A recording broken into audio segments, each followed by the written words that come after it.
शेकाप नेत्या चित्रलेखा पाटील यांनी 2 video clip आणि 2 फोटो दाखवत मंत्री भरत गोगावले यांच्या विरोधात कॅश बॉम्ब फोडला होता। चित्रलेखा पाटलांचा हा कॅश बॉम्ब फुसका ठरला असल्याचा दावा शिंदे शिवसेनेने केलाय।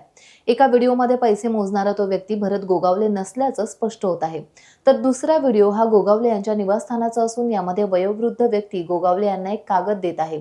मात्र तो कागद अंगरक्षकाने हातात घेत टेबलवर ठेवला। मूळचा हा व्हिडिओ क्रॉप करत चित्रलेखा पाटील यांनी आरोप केल्याचं समोर येत आहे।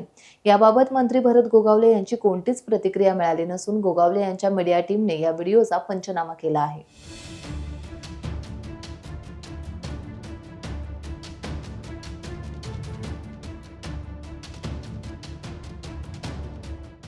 टाइम्स डिजिटलला लाईक करा, शेअर करा, सबस्क्राइब करा आणि बेल आयकॉन दाबायला विसरू नका।